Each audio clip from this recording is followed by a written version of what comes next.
Judy was boring. Hello. Then Judy discovered ChumbaCasino.com. It's my little escape. Now Judy's the life of the party. Oh, baby, mama's bringing home the bacon. Whoa, take it easy, Judy. The Chumba life is for everybody. So go to ChumbaCasino.com and play over 100 casino-style games. Join today and play for free for your chance to redeem some serious prizes. ChumbaCasino.com. No purchase necessary. Void where prohibited by law. 18 plus terms and conditions apply. See website for details.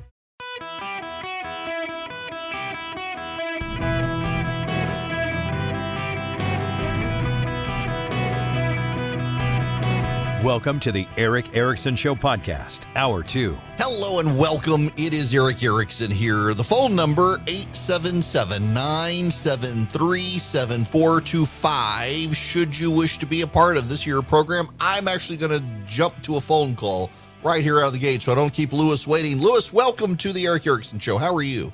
Hey, Eric. I want to talk about an old conversation that was had between Davy Crockett and an old farmer. Was the farmer told Davy Crockett, it's not yours to give. And it would come down to support of this fire that happened in the town and this widow. And it would have been easier for the congressional leaders to give a week's worth of pay out of their own pocket than to give from the taxpayer. And the taxpayer said he couldn't vote for Davy Crockett anymore because he wasn't concerned about everybody paying versus him having to pay out of his pocket. And that goes today with this 87,000 agents of wanting to collect all this revenue for these government programs. And, our history is just amplifies that particular conversation today, is that they're always running out of money because it's not theirs to take and it's not theirs to give. And there's a character who used to be on TV all the time. He always talked about these government programs. You know, that guy used to wear the money thing on his jacket. I think his name was Lisco. And he would just tell all the government programs. But yet every government program is dipping into every single taxpayer pocket. And we really need to hone in on this. And if Republicans want to win, that's one area they can really amplify. Yeah, look, I think that the entire idea of this appropriation and coming after people is it's one, it's bad, and two, we know the Democrats are just going to weaponize the IRS to come after people. I was actually distracted here for a minute, Lewis, on your story because I had totally forgotten about the story of what actually happened. And Davy Crockett, you will recall, had been in the United States House of Representatives. And Davy Crockett opposed giving a congressional appropriation to a woman whose husband had been a military hero and died in the War of 1812. And his point was twofold. One, that the man had already gotten government benefit, and every other person who fought in the War of 1812 had also gotten that government benefit. But then he recounted a story of a fire in Georgetown during Crockett's first year. He was among several congressmen who rushed to the scene. He helped fight the fire. And the next morning, Congress appropriated $20,000 for the relief of the fire victims because it was in Washington, D.C., controlled by Congress. Davy Crockett spoke in favor of it. There was some opposition to it. And Crockett went back to his home, and a farmer in his field had read the account, saw Crockett's name, and proceeded to explain to the congressman that it was not for the congressman to give the farmer's taxpayer dollars to a widow in Washington who had lost her home. And so it was then when Crockett returned later and there was the measure of paying additional money to the hero of the War of 1812 that Crockett said, we shouldn't be spending the taxpayers' money to give additional funds to someone because we considered him a hero of the War of 1812 when he, like all the others, was in other ways a veteran doing his job, and we've already appropriated other money. Congress itself shouldn't be funding a massive expansion of the IRS. And I just, there's no data. That's why I'm hemming and hawing with my voice here as I try to think, what do I want to say? There's no data. There is no data. But I'm actually convinced that this is an issue that the GOP should weave into the economic stuff. That as you're working the gig economy,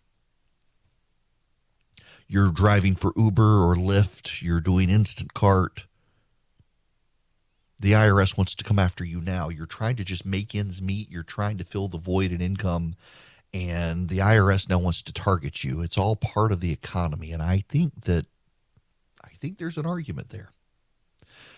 I want to shift to something else, though. And by the way, more than welcome to call in 877-973-7425. I don't know if you know who Stuart Stevens is. He was a Republican strategist. He's now with the Lincoln Project, which should kind of tell you everything. He worked for multiple Republican presidents and presidential campaigns, including Mitt Romney, John McCain, and others. I saw Stuart Stevens retweet a woman who was complaining that Republicans say they're for small government, but they are interfering with her control of her body and the books her kids read in school. There's basically a diatribe of a progressive trying to turn arguments Republicans make against them. I found it notable Stuart Stevens would retweet this because he's very hostile to the GOP these days.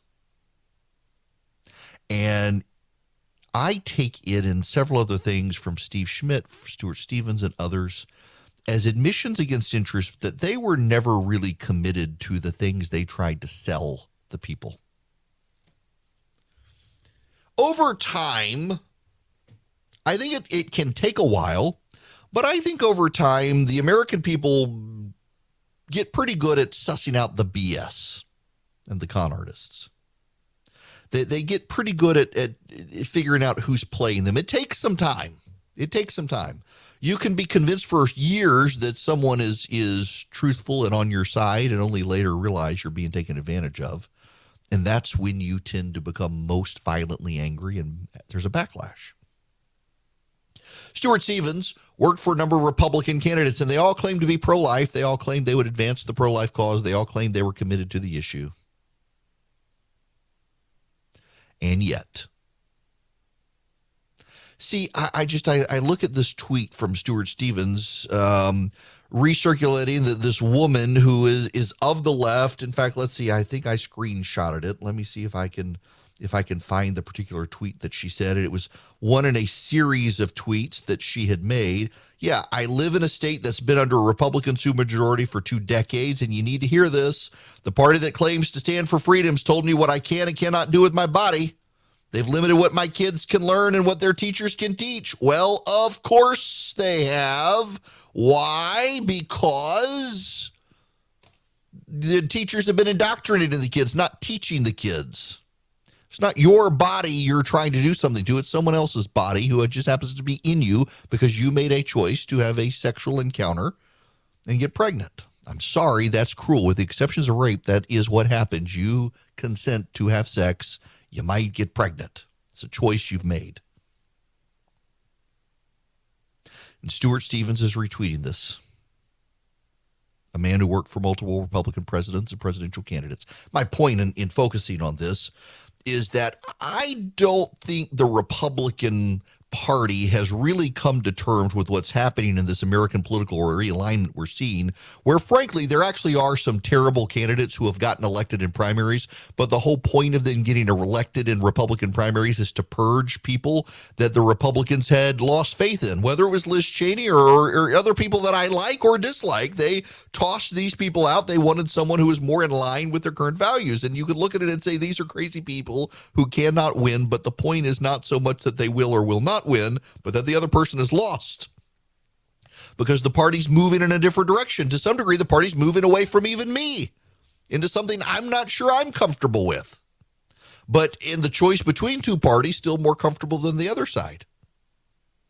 And along the way, what we're seeing is a lot of consultants who tried to maintain the establishment line of patting pro-lifers on the heads while ridiculing behind their back.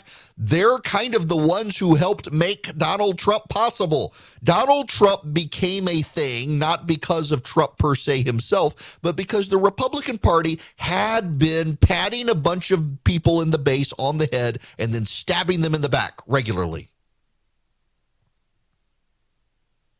I know multiple Republican senators who have had encounters with friends of mine who were deeply, deeply condemnatory and critical of pro-lifers, and yet would go to all the pro-life dinners and accept their awards and pat them on the head and say how pro-life they were. I love Jesus and babies, and then behind the scenes disparaging of the pro-lifers. At some point, you start to figure out they don't really like us.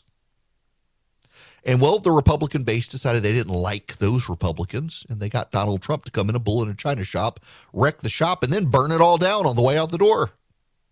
And a lot of these Republican consultants who used to have a seat at the table, they don't. And so what are they trying to do now? Well, they hate the Republican Party. And they don't hate the Republican Party because they hate these people per se. They hate the Republican Party because they don't have a seat at the table anymore.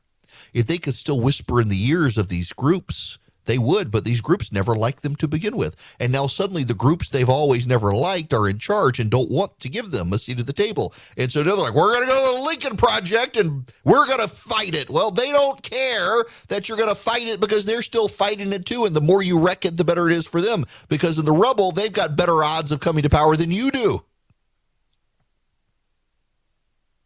But there are some quibbling points I have in all of this. Take the criticisms of Mitch McConnell. I am second to none in my criticisms of Mitch McConnell. I one time ridiculed Mitch McConnell for comparing himself or getting other people to compare him to Darth Vader. McConnell loves to be compared to Darth Vader. And I one time wrote a piece that actually went viral on the internet about Mitch McConnell comparing himself to the man who twice lost the Death Star and was ultimately killed by his son. Not a good comparison there, Mitch. But now you've got a lot of people who have filled the void of these consultants who were betraying the base with a group of consultants who are of the base and now trying to do the exact same thing. Pit the base against the party, keep them fractured so that they can keep making money and get all the attention and the clout. So I'm seeing people on the right attacking Mitch McConnell, saying McConnell would rather be the minority leader than be the majority leader in the Senate, which if you know anything about Mitch McConnell, that's stupid, and only unthoughtful people who are playing you could make that statement. But they're saying it. But if you actually look at the data, guess what? Mitch McConnell is writing multi-million-dollar checks to try to win Senate seats, and the Trump campaign team and the Trump super PAC, they're not writing any money. Sean Hannity the other day, this is a quote Jim Garrity pointed out, Democrats are painting Republican Senate candidates in upcoming elections and midterms as cruel and out of touch. Well, apparently, Senate Minority Leader Mitch McConnell is content to leave them out to dry and fend for themselves. In other words, it's Mitch McConnell's fault if the Republicans don't take the Senate. So McConnell has spent $28 million just in Ohio to help J.D. Vance. J.D. Vance, by the way, has spent $3 million. Mitch McConnell has spent $28 million on that seat. The Trump super PAC has spent barely anything. Who's spending the money for the Republicans to get the Senate? It's Mitch McConnell, not Donald Trump. These Republican consultants who caused the party to go with Trump needed to be driven from the party. And now that they're gone, they're openly showing how much contempt they had for all of us who are pro-life, limited government, social conservatives, Christians. They dripped with contempt the whole time. We all knew it. Now we know for sure because they've seen it. But what seeded the void are a bunch of grifters on the right who want you to continue to be divided from the Republican Party so that they themselves have power. And part of that is they're going after McConnell, a man I've criticized my entire career. But they're criticizing him in ways the facts don't measure up. You can't go after McConnell and say he wants to be the minority leader when McConnell has spent $28 million alone in Ohio and tens of millions of dollars more in other states. This is just the reality of it. If you're going to purge the party of the grifting establishment hacks, you should not allow the grifting base hacks to fill the void. And unfortunately for a lot of us, that's what's happening. People who just want your money and to pat you on the head. And that's going to end badly for all of us as we move forward unless we exercise some real discernment. Everybody asked me about Boll and Branch sheets. I actually put up a picture the other day. We got some in our house because we order from them. We actually are customers. They're like, oh my gosh, are they really that good? Yes, they get softer every single time you wash them. I mean, they use 100% organic cotton threads. They're super soft. You get such a good sleep. They have just a great weight to them. Like I had a pair of sheets we actually threw away when we replaced them with Boll and Branch, where they were just like too light and also not very soft. The Boll and Branch, they're perfect. The drape across your body when you sleep, absolutely perfect. Boll and Branch uses the highest quality threads on earth for superior softness, for a better night's sleep. They've got over 10,000 stellar reviews. Their signature sheets come in 9 neutral colors in all sizes from twin to California King. You will feel the difference. And they're 100% free from toxins, no pesticides, no formaldehyde, no harsh chemicals. Get 15% off your first set of sheets when you use promo code ERIC, E-R-I-C-K, at bollandbranch.com. That's Boll and Branch, B-O-L-L-A-N-D branch.com. The promo code is ERIC, E-R-I-C-K. Hello there. It is Eric Erickson here. The phone number, 877-973-7425. By the way, if you text the word data to 33777, you can subscribe to the daily email. If you do the $7 a month thing, you get the show notes email. Otherwise, you just subscribe for free. You get my morning writings. And I didn't write anything this morning for a variety of reasons, but normally I do. And you get all of that, and you get all the exclusives, you get the videos, you get the interviews, you get a lot of stuff. Text data to 33777. Let's see here. Can I squeeze in a phone call here? I believe I can. Ray, welcome to the show. How are you? Thank you. Thank you very much. It's good to talk to you. Yeah, there's so many things to talk about. Shameless faux Biden would be one, but I don't really talk about him. The election, I think, is the most important thing. And it would be a shame for the Republicans to skip out on an opportunity with the IRS. You're guilty till proven innocent.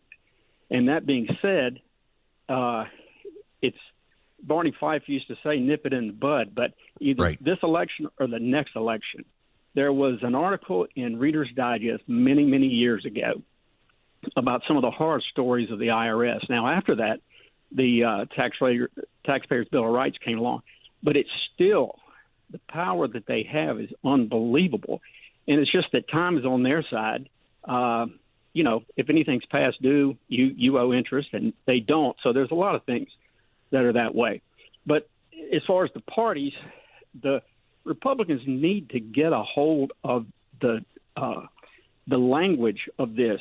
And, you've got two parties, and one believes all things good come from God, and the other one believes all things good comes from government.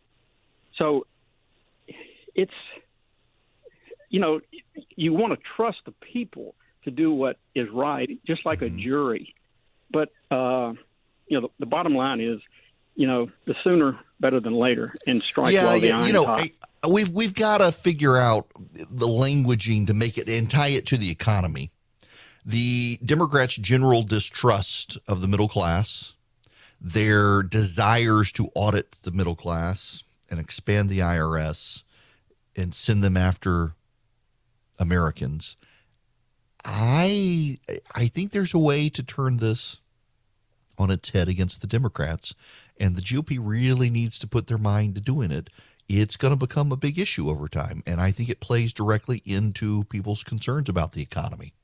877-973-7425 is the phone number. One other thing I haven't talked about, and I had it in my stack of stuff. There's a guy I was on stage with out in Nevada when I went out for Freedom Fest. His name's Ben Swan. Axios has a story, and the AJC has a story today about him.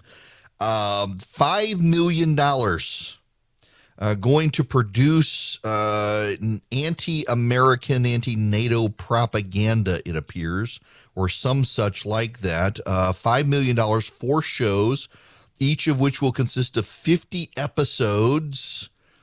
The Russians are paying the money. The Russians are paying him. The topics will be mirroring Russian state talking points on the pernicious roles of the U.S. and NATO in global affairs.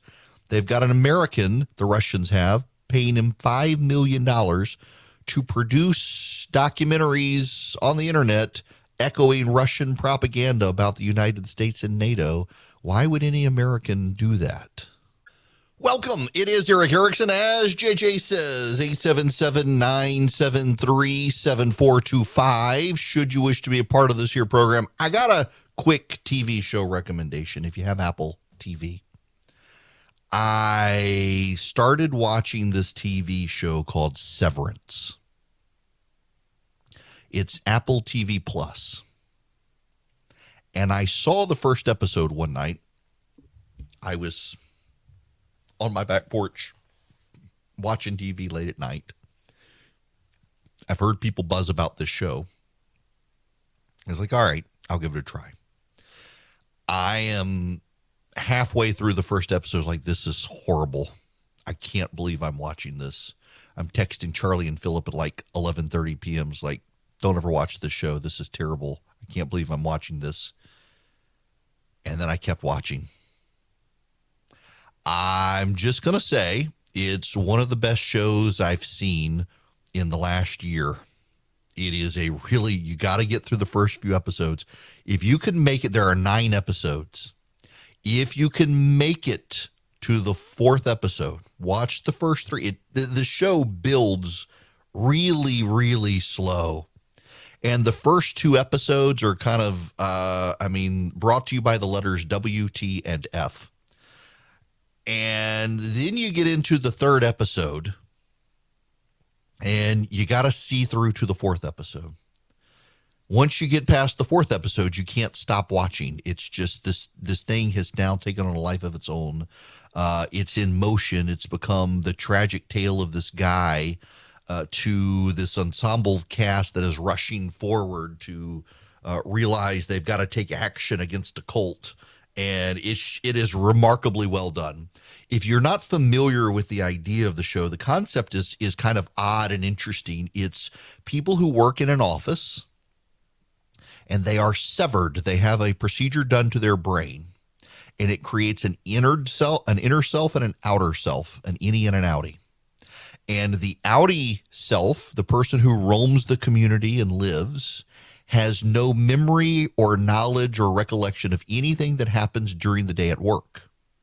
And the innie self, the inward self, has no knowledge of anything that happens outside of the office.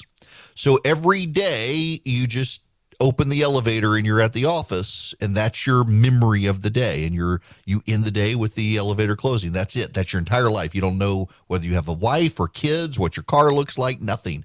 And people on the outside, you on the outside, have no idea. You begin your day by seeing the elevator close, and after you've left the house, and then you leave, and so you have no memory of anything that happens in the office. It is such a weird concept, and it took a couple of episodes to get into the show, but my gosh, I saw the season finale last night, and I'm ready for season 2. It was really, really good. Highly recommend Severance on Apple TV Plus. It's kind of dark. It's also very funny, but it's kind of dark. All right. I got to move on to other stuff. I think so. I've been spinning. I didn't intend for this to be thematic. I rarely sit down to plan a day show and think the entire day is going to be an overwhelming theme. And it's not really, but it is today. Natural gas prices are at a 14-year high. They have skyrocketed this year alone. It is really, really expensive now. It's actually the highest natural gas price we've seen in the last decade. Not only that, but we're also seeing in Europe, European regulators are now walking back their desire to extend nuclear power. And they want to go to other things. Do you know what one of the number one searches in Germany is on Google right now? Sources of wood. Because they're thinking they're going to start chopping down trees for fire this winter because natural gas prices are so high. Power bills are going up. This is a real problem. Winter is coming. Not to be all Game of Thrones on you. And by the way, I did not watch the relaunch or the prequel last night, but winter is coming in the Northern Hemisphere. And it's going to be a cold winter. And for all the talk about global warming, they're forecasting a cold winter. And natural gas prices are going up in Europe. They're banning people from taking hot showers. Hot water heaters. You got to boil your water if you want a warm bath because you're not going to be able to have one coming out of the faucet. They're remotely turning off water heaters in Germany. In this country, outside of a few states where you've put a smart thermostat in your house, they don't have that ability. But your power bills are going up. My power bill has gone up, and I'm in a state that isn't reliant on natural gas, but it is coal. We're about to have nuclear in Georgia. They're getting solar and wind, but here's the problem. Solar and wind can't keep up with the demand. Solar and wind cannot keep up. Solar and wind are not baseload power. As I've mentioned before, baseload power is the power you can flip a switch and that power comes on when there's a massive demand. The world is overwhelmingly still run by coal and natural gas. It's how the world is powered. So environmentalists want us to get off of this, but we can't transition fast enough to it. And if we did try to transition fast enough to it, we couldn't handle baseload. This all gets back to the economy. I mentioned a few months ago, there are several major plants, including America's largest aluminum producer in the country. They're having to shut down factories because they can't afford the power bills. They can't afford the natural gas bill anymore. It does not make economic sense for them to continue pursuing the sale of aluminum, given the amount of money they're spending on the natural gas to heat the refinery capacity to melt the aluminum. They're having to shut it down. The environmental vision is failing before our eyes. The media is too invested in the environmental vision. The media is way too invested in the idea of switching to solar and switching to wind. But in practical daily terms, it's more expensive and it doesn't work all the time. It's been raining at my house today. Solar panels, not going to work. By the way, it's been raining pretty much straight down. There's not a lot of wind. Wind turbines wouldn't work either. But the coal-burning power plant up the road from me is producing power today. Texas has had this problem. We've seen those blackouts in Texas when their baseload power couldn't keep up during that cold snap last year. We could come back to this. And then you've got all these people on the left, including Jennifer Granholm and others, trying to tell you, well, just go weatherize your home. We'll give you a tax credit. Do you know the way a tax credit works? I honest to goodness, if you haven't paid taxes, if you're not in the tax bracket to pay taxes, it was years before I was making money and understood what a tax credit actually was versus a tax deduction. So a tax deduction, just to keep the numbers round, let's say you make $100,000 a year and you get a tax deduction of $5,000 for you're married and you're the only one working, so take $5,000 out of that. So now your gross pay comes down to $95,000. And then you get two kids. Let's give you another $5,000 for each of that. So that's $10,000. So now your gross pay is considered $85,000. Then you give a charitable deduction for $1,000. So now you're at $84,000. Now you pay taxes on that $84,000. That's all of your deductions. Your deductions reduce your overall gross income for tax purposes. It becomes from your gross income to your taxable income. And your taxable income is after your deductions. So now you pay taxes on that $84,000. Well, let's just take 10% again, keep the math easy. So you, on your $84,000, you pay $8,400 in taxes. And then the government gives you a credit of $5,000. What the credit does is it offsets your total tax liability. So you owe on your adjusted gross income $8,400. The government gives you a $3,000, let's say $5,000 tax credit. So now you only pay in taxes $3,400. Your $8,400 tax bill minus the $5,000 tax credit becomes a $3,400 bill. You're credited a value of money. So when the government gives you a 30% tax credit on solar panels, let's say the solar panels cost you $30,000. Your tax credit will be $9,000.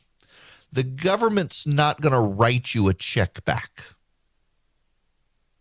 Usually. Maybe they will. I haven't seen the actual language. But let's say you owe $10,000 in taxes. Okay, so you get a $9,000 tax credit for weatherizing your house. Okay, so you still owe the government $1,000. Now, typically, though, because of the amount of money and the caps on income, it's not going to be someone who owes $10,000 in federal taxes that's getting this tax credit, because the tax credit's for the middle class. So it's going to be someone who owes the government $2,000. They're going to get a $9,000 tax credit. Maybe they'll get some money back from the government. But here's the problem. Let's say it costs, just in real terms. I don't know what it costs. But let's say it costs just $5,000. Just $5,000 to put solar panels on your house. $5,000. Okay. You've got to come up with that $5,000. And then the government's only going to give you back 30% of that. So the government's going to give you back, what, $1,500? So you're still going to be out of pocket over $3,000. If you're in the middle class, do you have $3,000? Actually, do you have $5,000 to spare up front, knowing that you'll get back $1,500 next year on your taxes? Because you don't get the tax credit immediately. You get the tax credit when you file your taxes next year. Do you have $5,000 today to spend on solar panels? Anybody? Do you have $5,000? That's the problem. You don't have the money out of pocket now. And what the government's proposal for the Green New Deal is for you to spend your money now that you do not have, so that you not only save money in the future, but that you also get a tax credit back on your taxes when you file your taxes next year. You don't have the $5,000 now. That $5,000 could go to your healthcare costs. It could go to fill up your car with gas. It could go to pay your power bill, all these other things you need the money for. And yet this is how the stuff is structured by the government. And now the government, because of its war on fossil fuels, is seeing natural gas costs higher than they have been in the last decade. And that's someone poor somewhere who's going to have to pay their natural gas bill in New England. Now, I said earlier that Georgia's going to have nuclear power. I just got an email from a listener saying, actually, we already have some nuclear power plants in Georgia. Good. We've got coal plants. We've got nuclear plants. They're building a massive solar farm near me. Massive solar panels. And it wouldn't work on a day like this. You're not going to generate power from solar panels on a day like this. We're headed into a crisis, an environmental crisis led by environmentalists who want us to recede in history to the dark ages. It all ties into the economy. The Republicans don't seem to have a clue on how to tie all of this stuff together between IRS audits and high gas prices and high power bills coming. And it's all because of the left's policies. Putting these people in charge is not only wrecking the economy, it's driving up our costs, and there's going to be hell to pay.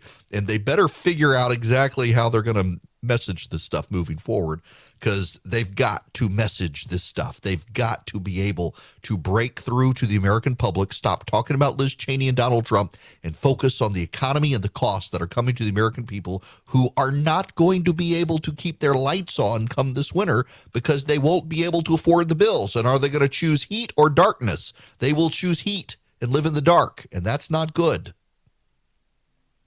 They won't even be able to plug up their Eden Pure Thunderstorm and clean the air because of the gas and power prices. But you should get them now while you still can. The Eden Pure Thunderstorm 3-pack. You can get 3 of them for less than $200, and they wipe out odors, eliminate odors.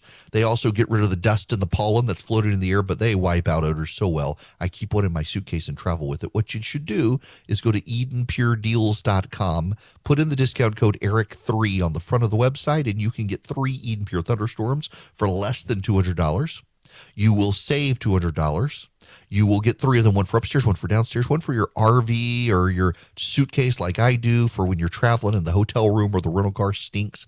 It'll wipe out those odors. EdenPureDeals.com. The discount code is ERIC3. Hello there. It is Eric Erickson here. The phone number 877-973-7425. Let's see if I can squeeze a phone call in. Leonard, let's go to you next. Welcome. Hi, Eric. Thanks for having me on your show. I'd like to make a comment about solar panels on the roof of your house. Presumably, they're going to be fastened securely. So how are you going to replace the roof of your house when it goes bad? And all roofs do eventually go bad with all these solar panels on the roof of your house. What's that going to cost? And then you got to put them back after. Okay. Yeah. Leonard, listen, that's actually a question I don't know the answer to, and it's one I've wondered. I'm sure I have a smart listener out there who can send us the information. But yeah, if the solar panels are on your roof, and I guess, I don't know, do you just lock them down so they don't get leaks under them, so you replace the shingles around them, or do you have to take them off? I don't quite get it. And I know, by the way, I do know a number of people who have solar panels on their roofs, and I'm totally fine if you want to do this. If you want to get a solar panel on your house and lower your energy prices, go for it. By all means, I'm happy for you to do it. But to tell poor people and lower middle class people that if you'll just put solar panels on your roofs, many of them are renters and can't, by the way, thanks to the Biden economy. But assuming they own their house, if they have the money, and I know there are some companies out there that will essentially give you the solar panels to put on your roof. They'll give you some power out of it, and then they sell the excess back so that they lower your costs that way. But not everybody's situated that way. And by the way, I thought we needed trees. And if your house is surrounded by a bunch of trees, how are you going to get the solar panels to work? I mean, like, I would love to put some solar panels on my house, but I'm not cutting down my oak trees in order to put solar panels on my house. I would rather the oak trees keep my house shaded and cool from the sun than put the solar panels on top to power my air conditioner to fire up even more since I cut down the trees. I mean, listen, you do you when it comes to solar power. I don't really care, but I think it's a little bit tone deaf to tell poor people that they need to save money by putting solar panels on their house, and here's your rebate credit that you can take advantage of next year when you file your taxes, assuming you owe taxes. That's not the way the world works. And then for major power companies to invest so much in solar power when there are times of day called nighttime where they don't work without the whole thing seems like virtue signaling madness to me. If you want to put them on your house, though, there are people in my neighborhood who have put them on their house. I'm kind of jealous. They're probably saving money compared to what my power bill is, and I don't want to cut down my trees to be able to put the solar panels on the roof. But then Leonard raises a good question. What then happens when I got to replace my roof later? What happens to the solar panels? Some of you may have answers, and some of you may want to keep talking about them. Happy to take your phone calls when we come back. 877-973-7425. And also, we must talk about the latest thing that is racist. The phrase, the American dream, when used by non-white people who like Donald Trump. With the Lucky Land Slots, you can get lucky just about anywhere. This is your captain speaking. We've got clear runway and the weather's fine, but we're just going to circle up here a while and get lucky. No, nothing like that. It's just these cash prizes add up quick. So I suggest you sit back, keep your tray table upright, and start getting lucky. Play for free at LuckyLandSlots.com. Are you feeling lucky? No purchase necessary. Void where prohibited by law. 18+ terms and conditions apply. See website for details.